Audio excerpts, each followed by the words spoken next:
mind if I put them on either side of you? Okay.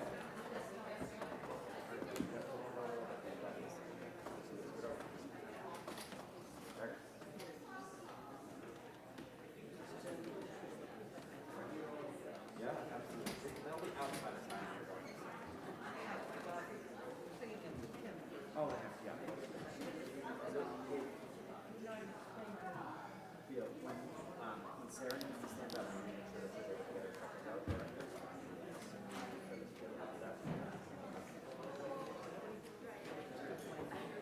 All right.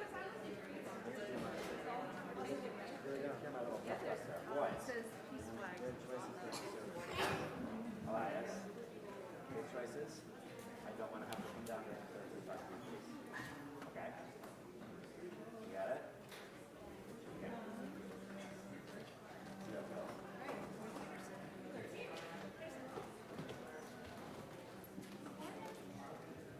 Good morning, everyone. Welcome.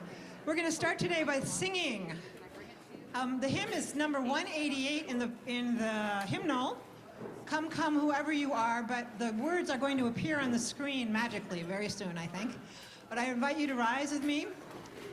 And we're going to start with a low part that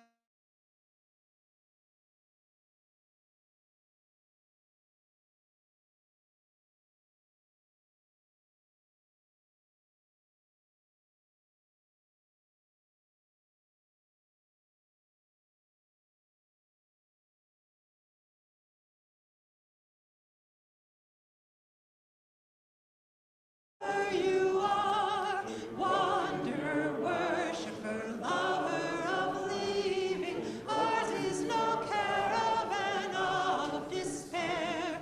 Come yet again, come again.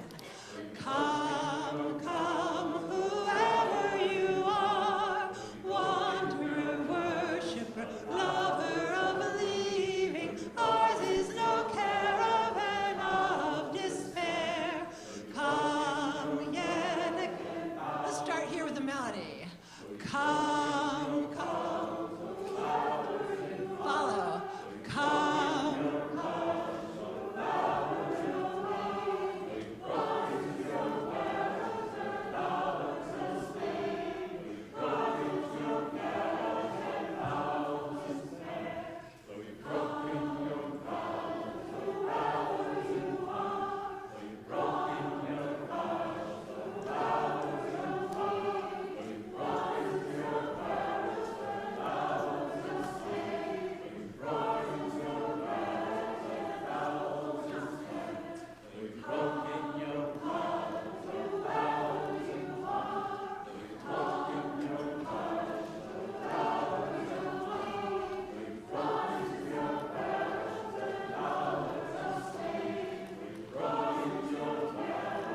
come yet again. Come yet again, come. Come yet again, come. Come yet again, come. Come yet again.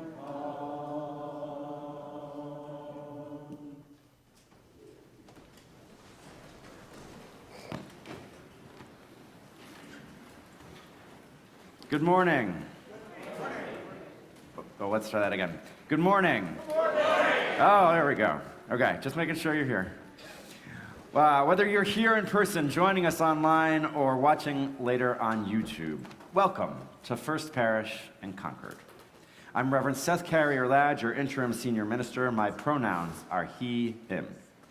If you're online, please feel welcome to participate fully in the chat. If you're here in person and have questions about accessibility or the building, please see our ushers or any worship leader. Speaking of accessibility, we are so excited that we now have railings leading up to the steps to the pulpit. Yay! Reverend Howard Dana asked that these railings be installed in his honor in place of the portrait First Parish was having planned painted for him. We will be holding a dedication ceremony in the near future celebrating this newest addition to our sanctuary and honoring Reverend Howard. Huge thanks and appreciation to all who helped make this project happen, most especially Peter Nobley, who did the vast majority of the work. Thank you, Peter, and thank you all. While you're looking at the railings, take a peek at the beautiful flowers we have up front this morning as well. They were given by the Lang family in memory of John Alden Lang. Masks are optional throughout our building, including in this space. We continue to use enhanced ventilation and encourage masking to keep our communal spaces safe for everyone. While masking is optional, we are also aware that there has been a surge of COVID cases happening, and our COVID team is reviewing our policies to figure out the best response. In the meantime, we urge you to consider masking, and we've set aside the space on the front up here under the balcony as a mask-only space for those who wish to sit with other people who are choosing to mask. I invite everyone present now to wave to those folks who are joining us online. However you are joining us this morning, thank you for coming. We are glad you are here. Some announcements to share. After the service, we have the usual things: worship sharing circle, a small group conversation about the service theme in Brooks' room in person down that way and on Zoom. We also have coffee hour, a less structured way to connect. On Zoom, you just stay on after the service. In person, you get your coffee in the kitchen if you want it and mingle in the parish hall.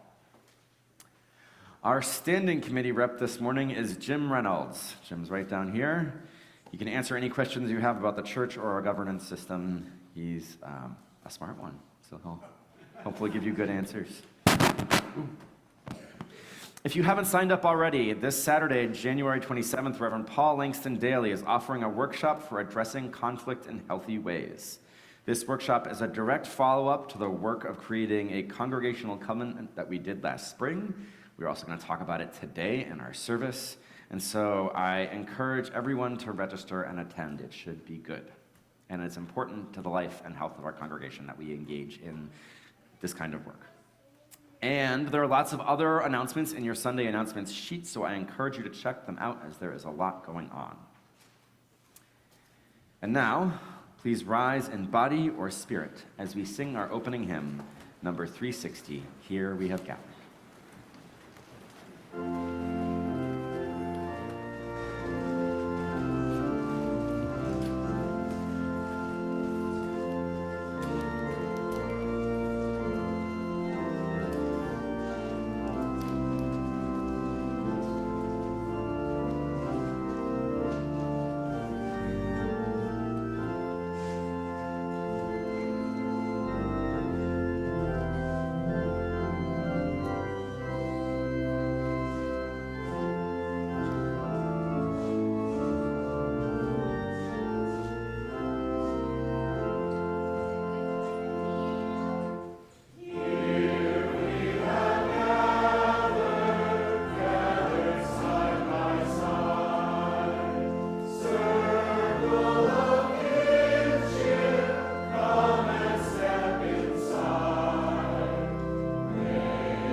Our call to worship this morning are the words of the Reverend Angela Herrera, who was a ministerial intern here at First Parish in 2008.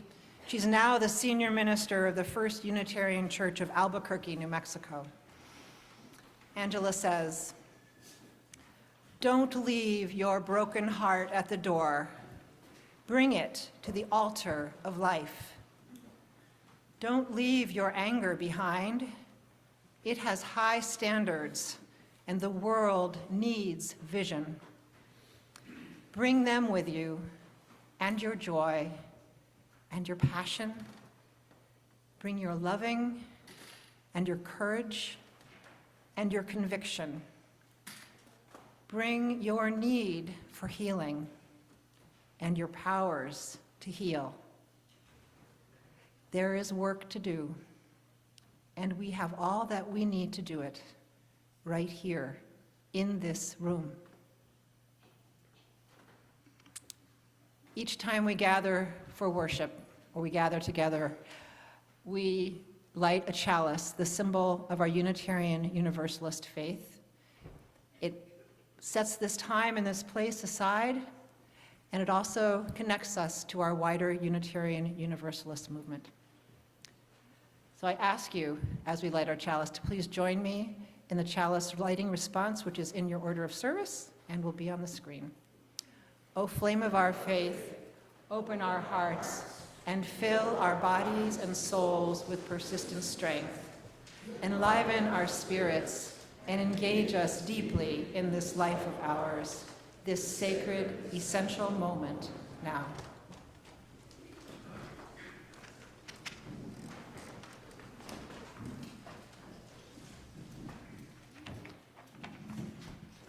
Good morning. For those of you who I have not yet had a chance to meet, I am the Reverend Amy Friedman, with an echo. Arkady, maybe we can turn it down a bit.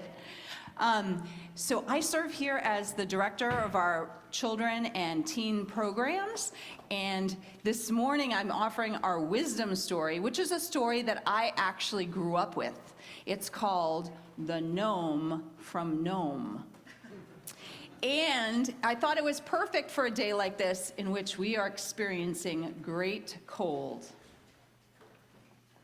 One of the coldest places in the world is far north of everywhere, and it is called the Arctic Circle.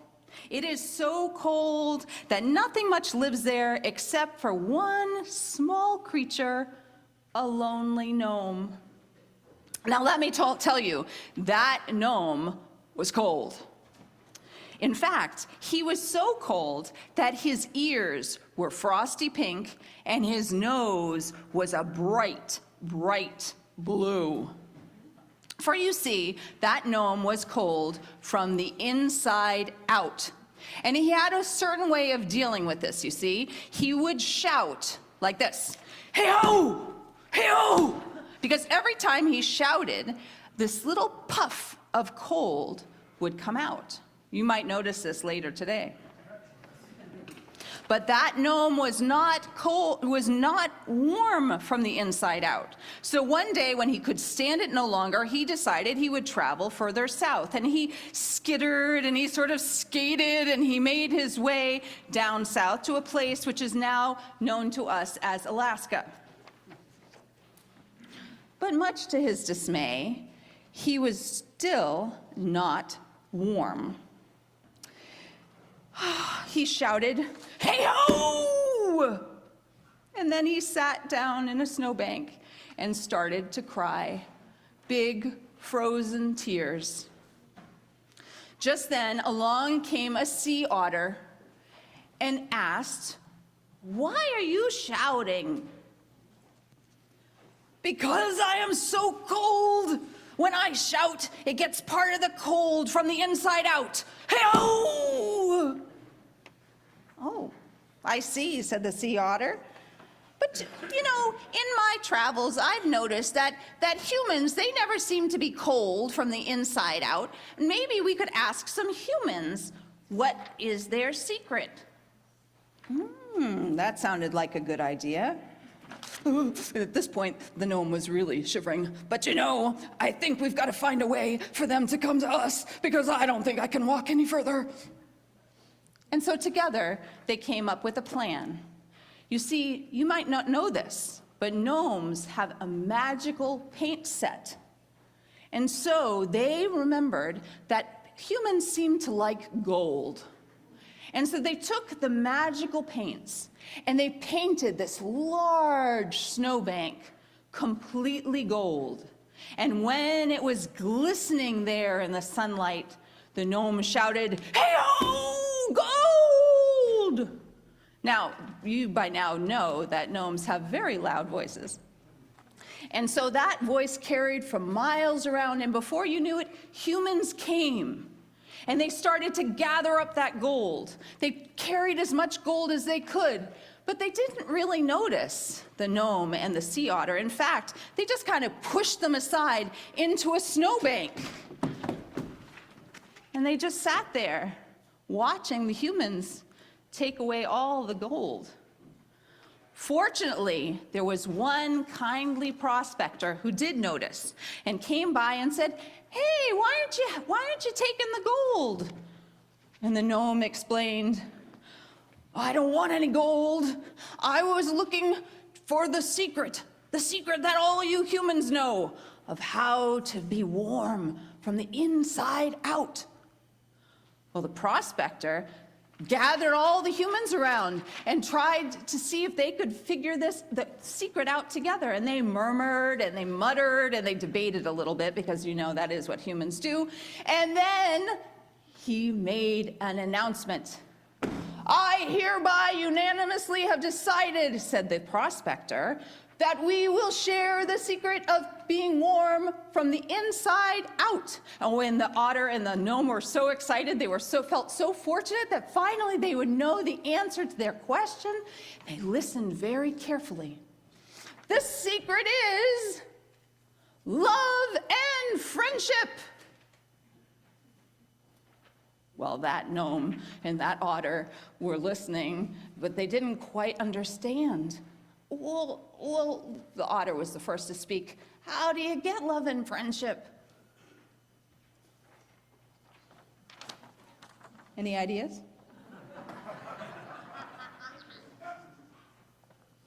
I think there's going to be a lot of ideas in this sermon later, so at least listen. The prospector said, though, "Friendship means the state of being friends with someone. And since you are already in the state of Alaska, you and the gnome are already in that state.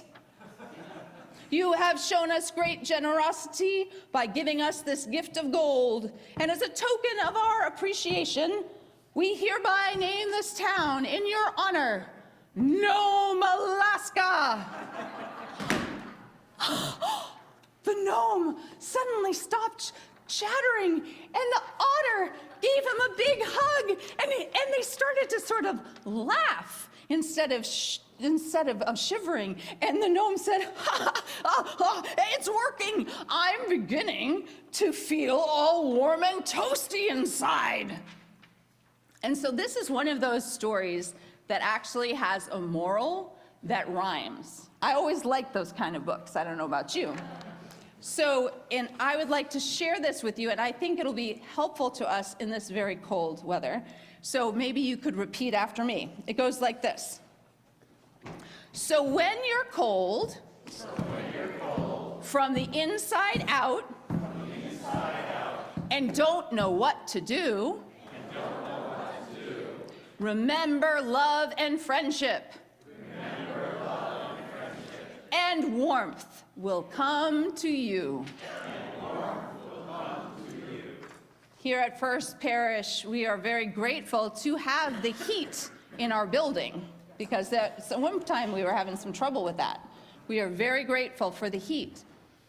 However, we are also grateful for the warmth of our connections with one another and the ways that we continue to strengthen our community and to continue to reach outward, so that the surrounding area becomes ever more inclusive and loving. And that is what we will be hearing more about in the service today. There are some wonderful visitors here this morning, and I want to invite you, if you would like, to join us for our children's program. The children who are in kindergarten through 5th grade are going to be together this morning doing a life-size game together. That'll be in the Emerson room. And the older kids, so that's 6th grade and up, are starting a program called Crossing Paths, which is our chance to learn more about other faith traditions so that we can be good neighbors and increase our understanding in the world. And so if you are in those age ranges and you want to join us, the congregation is going to join in singing, and we are all going to leave through this door, and I will show you where to go.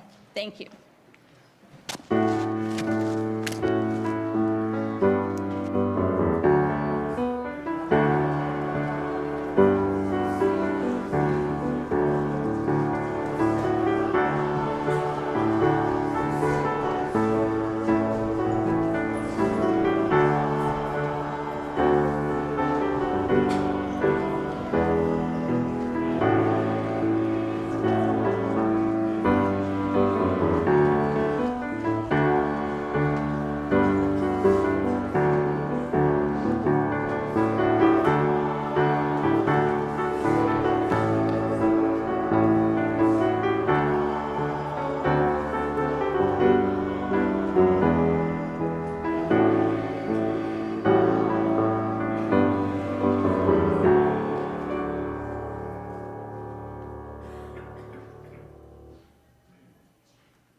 I always love it when there's so many kids and adults going out that we have to sing twice. That brings a cheer to my heart. Our invitation to offering. Every month, First Parish shares the plate with a worthy organization working to do good in the world. This month, our Share the Plate recipient is Thrive. Thrive's mission is to provide restorative re-entry to people who are coming out of prison or jail. Thrive accomplishes this through circles of support and accountability, an evidence-based restorative justice and re-entry initiative practiced in many communities around the world. We will now receive this morning's offering. Please give generously.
Our first reading this morning is our Congregational Covenant, approved at last June's Congregational Meeting. Joining me in reading it this morning is one of the co-chairs of the task force that helped us create the covenant, Cece King. Cece, thanks for being here. My pleasure. It reads, as Unitarian Universalists, we are called by love and by our vision of beloved community to live out our highest values. As a congregation with spirituality at our core and spokes that connect us to our wider world, we pledge ourselves in covenant so that our relationships and our community can thrive. We covenant to live out our mission together. We nurture belonging across the generations. We support each other on our spiritual journeys. We greet one another with curiosity, kindness, respect, and openness. In the belief that we can make progress together, we show up with energy, joy, and commitment to our shared values. Honoring our diversity and centering justice, we strive to be open and intentionally welcoming. We are willing to be changed by being in community and by our world. We respect the sanctity of our spiritual community. When in conflict, we talk with each other, not about each other. We listen without judgment, seeking understanding and acceptance. Trusting in forgiveness and reconciliation when mistakes are made, we strive to be brave and risk vulnerability. We seek goodness while we do not expect perfection. As a community of members, friends, ministers, and staff, we cultivate a culture of appreciation for one another. We value expressing gratitude freely.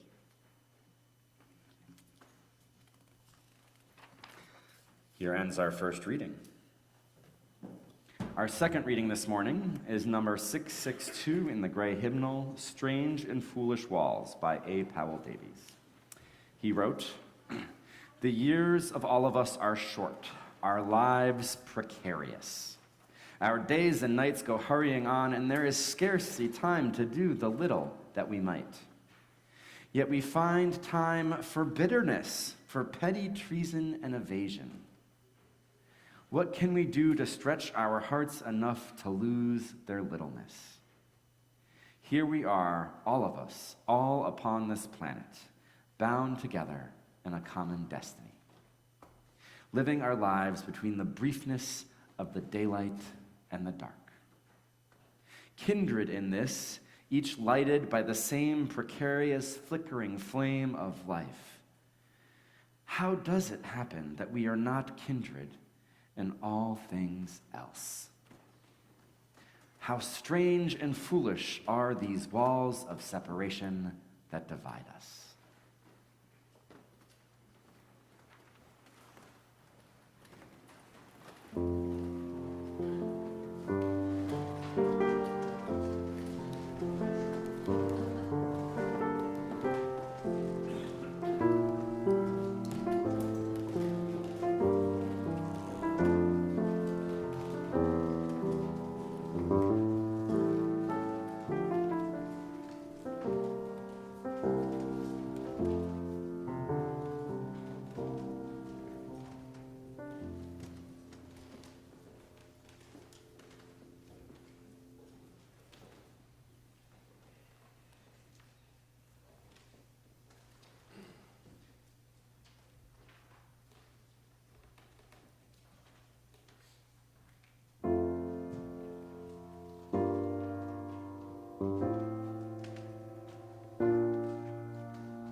A little over 6 months ago, you, the members of First Parish in Concord, approved your congregational covenant at our last annual congregational meeting. We spent a lot of time and energy on the covenant last winter and spring because it's important to us as a community that we relate to each other with kindness and respect. Your congregational covenant is the agreement you've made with each other about how you want to be with one another. It is not a code of conduct where violators are punished. It's an aspirational document that understands that we are human and we will fall short. It understands that the goal is not perfection and following the rules, but instead that we keep trying to do our best and then trying again when we mess up. Trusting in forgiveness and reconciliation when mistakes are made, we strive to be brave and risk vulnerability, it reads. I am so pleased that the second half of that sentence is in the covenant because it recognizes something really important. Being in community and navigating conflict and healing involves risking vulnerability, and that can be really hard and really scary. Now, there's a whole sermon to be written on risking vulnerability in terms of sharing things that are tender to us, about sharing parts of ourselves that feel vulnerable. In fact, I wrote and delivered that sermon to you last March. This morning, though, we're going to focus on the part of vulnerability that involves conflict. Specifically, being the one to initiate a difficult conversation that might lead to conflict when you observe another member of our community acting in a way that is not in line with our covenant. Many years ago, before I went to seminary and became a minister, I attended a board of trustees meeting at a congregation where I was a fairly new member, and something unusual happened. Another member of the congregation, not a member of the board, like me, also a visitor at the meeting, he was speaking and something happened, somebody said something, and he totally lost his cool. Now, I have no idea, I do not remember what the issue was that was so frustrating to him, but I do vividly remember him screaming and pounding his fists on the table over and over again.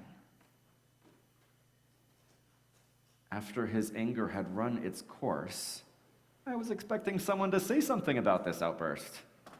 Instead, it was as if it had never happened. The meeting just moved on.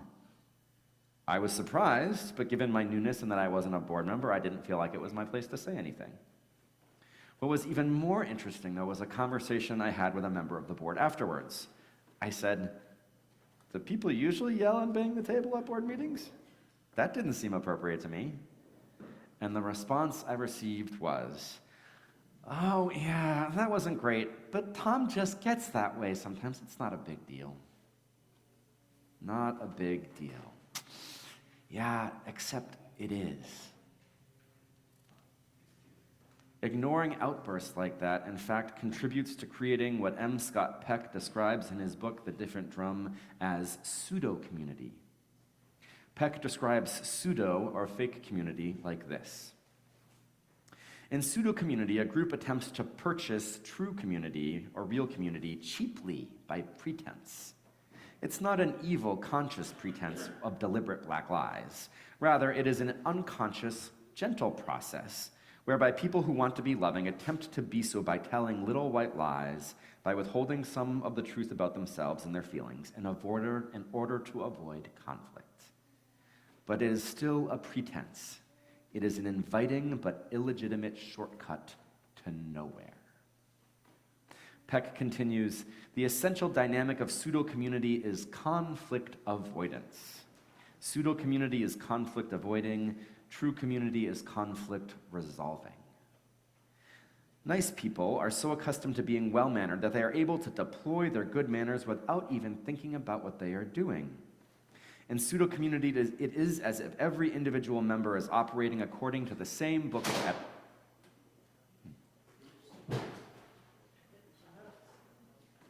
Maybe we have a mouse or something. This is still a Peck quoting. In pseudo-community, it is as if every individual member is operating according to the same book of etiquette. The rules of this book are, don't do or say anything that might offend someone else.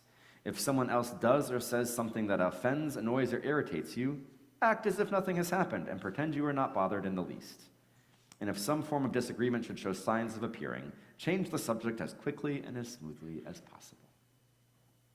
He concludes, it is easy to see how these rules make for a smoothly functioning group, but they also crush individuality, intimacy, and honesty.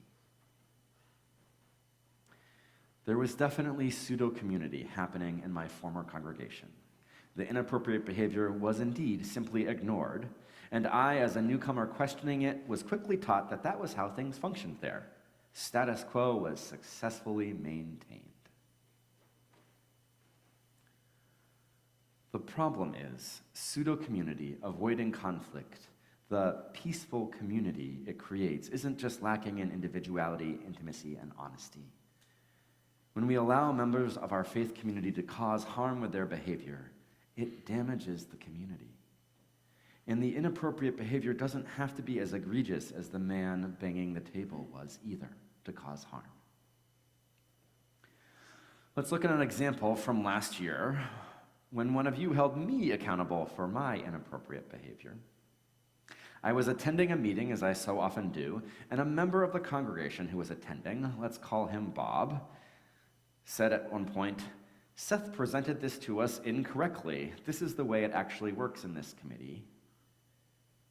So, now I definitely make mistakes, and I know that about myself. And most of the time when they're pointed out, I can respond with, oh yeah, I messed up, right? No big deal. Or maybe it is a bigger deal and I need to apologize. But for whatever reason that morning, I got triggered. And so when Bob said, Seth presented this incorrectly, my whole inner system went, Now, it would have been really helpful if I had been aware that it happened, but I wasn't. And so, as unfortunately, as often happens when I get triggered with shame, I responded by smirking and rolling my eyes at the person who said the thing that set me off. But I wasn't aware of it, right? I just continued on in the meeting. I walked out feeling a little uncomfortable, but I wasn't sure why, and I just sort of moved on. And then a day or two later, the email arrived. Hi, Reverend Seth. I was hoping we could set up a time to talk. At the meeting we were at on Monday, you smirked and rolled your eyes at me, and I didn't deserve that. Can we meet so we can talk more about this? Ugh, my reaction, crap, I did that thing I do again. Shoot. Well, maybe a less polite version of shoot. I immediately wrote back, I am so sorry I did that. You are right, you didn't deserve that. Yes, let's meet. The tricky thing for me was, I hadn't unpacked for myself yet what had happened, what had caused me to get triggered. I could get in touch with the hurt feeling once I'd been made aware that I had done that thing, the smirk and the eye roll, but I didn't know what it was. I didn't know why. I was still in the dark. And so I had to sit with it in the couple of days leading into the meeting to try and figure out what was going on, what caused it. And fortunately, I finally figured out that I had gotten triggered, that my old shame story that I have of, oh man, you screwed up again, you're not good enough. That's one of my shame stories. And man, my button got pushed. So fortunately, since I managed to figure it out before I met with Bob, I was not only able to offer an in-person apology, but also was able to share what had come up for me and caused the reaction. Not in a way excusing it, just saying, hey, I was totally in the wrong, I'm sorry, and just so you know, this was what happened for me. That was what was going on. Bob was fortunately very understanding and shared in turn, you hit a trigger spot for me too. I had some difficult interactions with a previous minister I knew, so when you smirked and rolled your eyes, it brought up all those old feelings for me. Bob concluded, look at us being human. I wasn't trying to be critical of you, I was just naming that our committee functioned differently, and I triggered you, and then you triggered me. I am so grateful that Bob approached me about what I did, because it allowed us to live into, at that moment, the still-to-be-written covenant. When in conflict, we talk with each other, not about each other. We listen without judgment, seeking understanding and acceptance. Trusting in forgiveness and reconciliation when mistakes are made, we strive to be brave and risk vulnerability. Bob risked a lot of vulnerability in sharing his distress with me. I could have reacted poorly. I could have continued to be defensive. I could have been angry. In addition to feeling harmed by my actions in the meetings, it's possible our relationship could have gotten worse by Bob telling me about it. It took courage for Bob to risk being vulnerable with me, especially since I'm in the role of senior minister. Bob had choices. Bob could also have elected not to say anything. Maybe he would have been able to just let it go, but maybe not. Maybe he would have held on to what had happened, and some distance and disconnect might have formed in our relationship. Maybe instead of saying something to me, he might have chosen to complain to other members of the congregation how rude and inappropriate I was. You can start to see, I hope, how if conflicts and tensions grow over time and remain unresolved, and people complain without doing the work of conflict resolution over and over, that the bonds of community can start to weaken.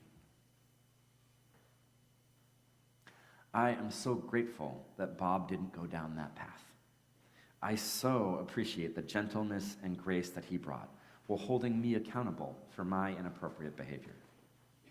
He wasn't angry or accusatory. He just held me accountable with loving firmness.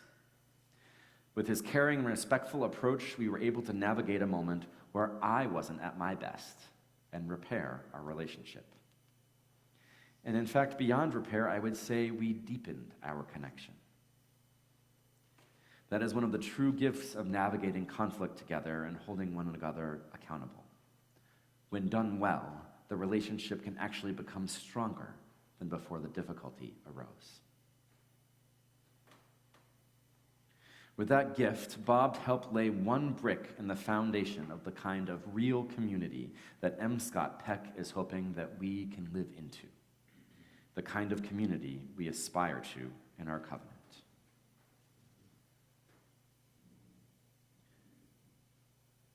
We respect the sanctity of our spiritual community. When in conflict, we talk with each other, not about each other. We listen without judgment, seeking understanding and acceptance. Trusting in forgiveness and reconciliation when mistakes are made, we strive to be brave and risk vulnerability. So clearly, I am encouraging all of us to try to find the kind of courage Bob found in holding me accountable. It's important to recognize, though, that if you do so, you won't always receive the helpful response I was able to offer Bob in that interaction. It's quite possible, even likely, that if you all practice risking vulnerability with each other and holding each other accountable, that you will receive a defensive or angry response at some point. We always hope that won't be the case, but the reality is sometimes it will. And while we wish it weren't so, it's also okay, because that's what it means to be in real community. It means that we're imperfect with each other. It means we're imperfect when we're trying to address a behavior that caused harm. It means we're imperfect sometimes when we're trying to navigate the conflict and resolve it. It also hopefully means that we stay at the table and offer each other the chance to learn and grow. There's also something important I want to note. Bob's risking vulnerability to talk with me about what I did, it took courage, and it also took skill. When we met to talk further, Bob shared some of his past experiences, and it quickly became clear to me that this wasn't Bob's first rodeo. Through a 12-step program and many lived experiences, Bob clearly had practice navigating conflict and had learned good skills to help him in the process. Like many things, when we practice navigating conflict, we get better at it. My hope for you, for First Parish, is that you can continue setting aside pseudo-community and more continue your journey of living into real community. You've made a lot of progress over the years on this front, and there is more work to do. Interpersonal tensions is one thing, and holding each other accountable for microaggressions is another. Even when we're generally practicing real community, it can be easy to slip into pseudo-community and conflict avoidance if you see someone you've known for a long time say something sexist, racist, or homophobic. Even when you've done a lot of work to practice and build up your conflict navigating muscle, it's often still scary to hold someone accountable. It often still takes courage.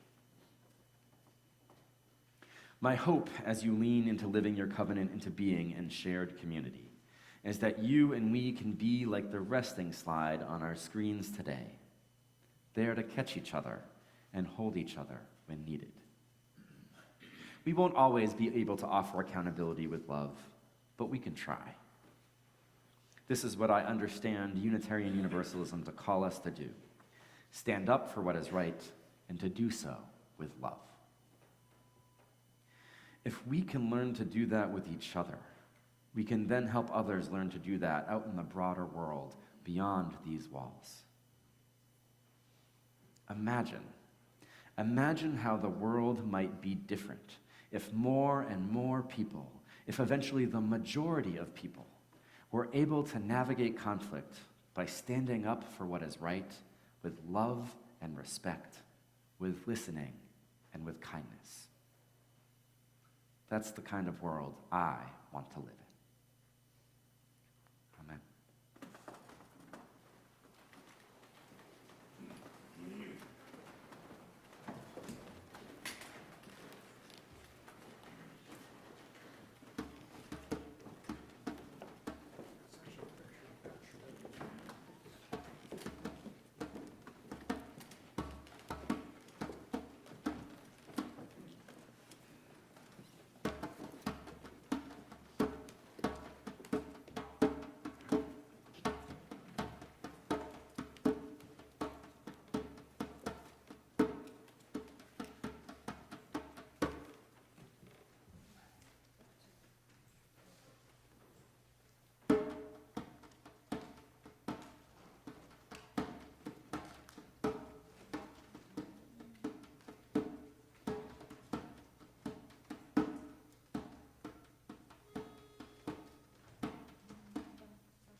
Seems we have a few imperfections this morning. The chalice went out. Let's see if I can fix it. Uh-oh. Oh no. Guess we'll have to continue to use our imaginations this morning.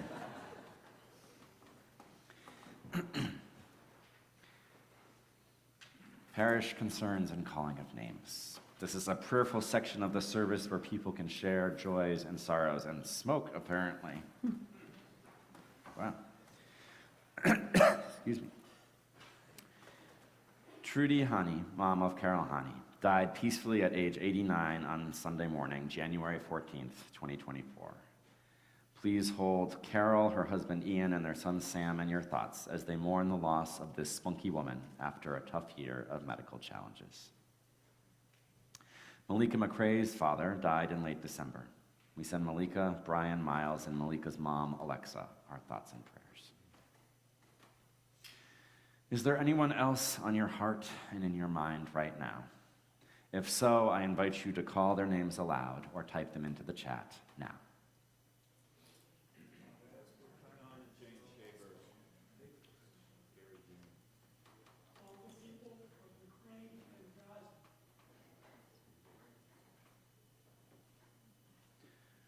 There are also often things which are difficult sometimes to name out loud.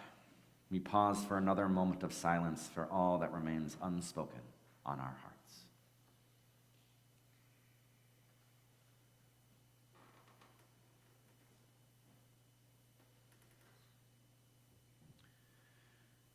As we move into our time of prayer, we remain mindful that there continues to be wars and fighting, cataclysmic weather events, and so many other difficulties around the world. From some of us here at our service this morning to people all the way across the world, there are people who need to be held and loved. Our prayer this morning is by Douglas Taylor. He wrote, I am learning to let down my guard. We all know about the deep instinct to respond to difficulty and stress with either fight or flight, with force or swift retreat, with decisive attack or prompt withdrawal. When faced with stress or difficulty or challenge, I am learning to let down my guard. I am learning to be vulnerable. I am seeking the courage to be open. I would have my vulnerability be a choice made from my courage rather than my fear. I would have my vulnerability be my strength. May my strength be not found as a hard shell of defense or a sharp weapon of attack. May my strength instead be found in an open stance of kindness and empathy, like a tree bending gracefully in the wind of a storm. May my strength be found in a willingness to join in the suffering of others, like a forest of trees together in that storm. May I choose to be receptive rather than protected, sharing rather than shielded. In this way, may I face my own suffering and the suffering of others with a nimble capacity to respond with compassion. In this way, may my vulnerability be an invitation for others to meet me in the open field with a yearning for understanding and peace. I know this is a risk. I know I may be hurt. I know things may not go well. But still, I will seek the courage to set aside the closed fist, the stinging retort, the barbed judgment of others. I will seek within myself the strength to stand exposed and unguarded before the world, in the wind, open to difficulty, not because I cannot be any other way, but because I have chosen the better way. I am still learning to be vulnerable. I seek the courage to be so vulnerable. May I have others who can help me to be so courageous. May my example serve others as well as myself. And may my strength be our strength in sharing this life openly with others.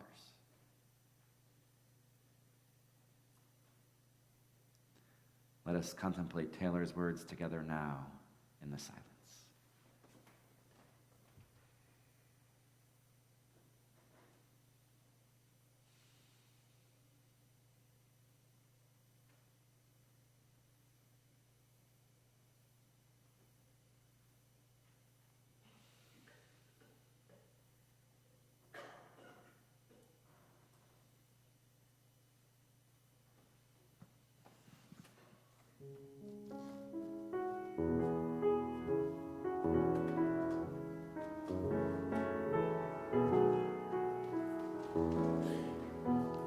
How could anyone ever tell you you were anything less than beautiful? How could anyone ever tell you you were less than whole? How could anyone fail to notice that your loving is a miracle? How deeply you're connected to my soul. How could anyone ever tell you?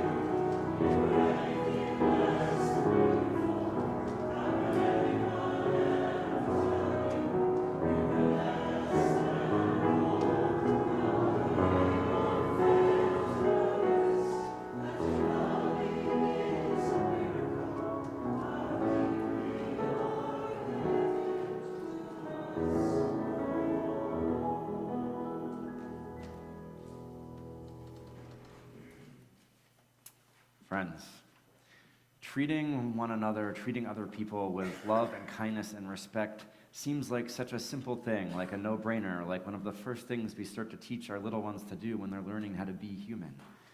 And yet we struggle with it, sometimes on a day in and day out basis, of how to do that, of how to navigate the challenges that arrive. May we live into our values and our beliefs and the agreements we've made in this community to do that hard and challenging work of something that is sometimes so simple and yet also sometimes so hard and scary. Let us live together in love.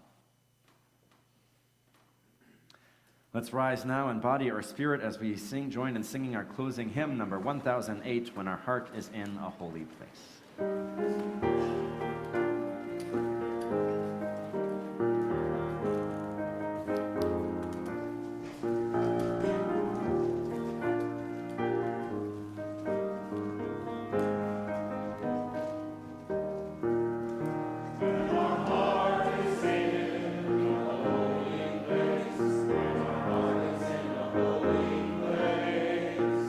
We are blessed with love and amazing grace.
Friends, let us say our benediction together. Go out into the world in peace. Have courage. Hold on to what is good. Return to no person evil for evil. Strengthen the faint-hearted. Support the weak. Help the suffering. Honor all beings.